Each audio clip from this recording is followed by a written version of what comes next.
আচ্ছা, তোমরা যদি আমার মতো দেশি চাইনিজ লাভার হয়ে থাকো তাহলে সেন্ট্রাল কলকাতার এই জায়গাটা কিন্তু তোমাদের বাকেট লিস্টে রাখতেই হবে। তাই সেদিন অফিস থেকে ফেরার পথে 25 বছরের পুরনো এই রেস্টুরেন্টে ঢুকে পড়েছিলাম। ছোট্ট একটা আউটলেট, গ্রাউন্ড ফ্লোরে রয়েছে কিচেন আর বিলিং এরিয়া। বেশি দেরি না করে এমন স্পাইরাল স্টেয়ার কেস দিয়ে উঠে পড়লাম সেকেন্ড ফ্লোরে, যেখানে রয়েছে মোটামুটি 15 জনের সিটিং অ্যারেঞ্জমেন্ট। সেন্ট্রাল কলকাতার বুকে এই ছোট্ট আউটলেটের চাইনিজ আইটেমগুলো দেখে আমি তো পুরো অবাক। শুরু করলাম crush burn garlic pepper fish দিয়ে। এখানে তোমরা কলকাতা ভেটকি আর বাসার দুটো অপশন পাবে। ডিপ ফ্রাই ভেটকি মাছের উপরে ক্রাশ করা গার্লিক ছড়ানো, সঙ্গে পেঁয়াজ, বেল পেপার আর ক্যাপসিকাম, যার হাফ পোর্শন মানে 4 পিসের দাম 290 টাকা।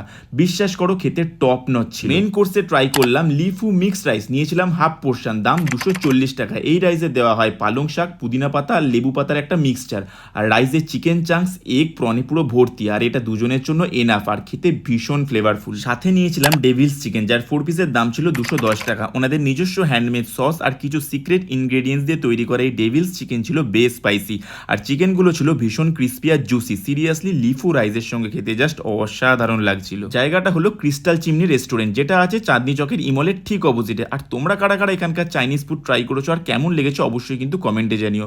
চলো আজকের জন্য টাটা।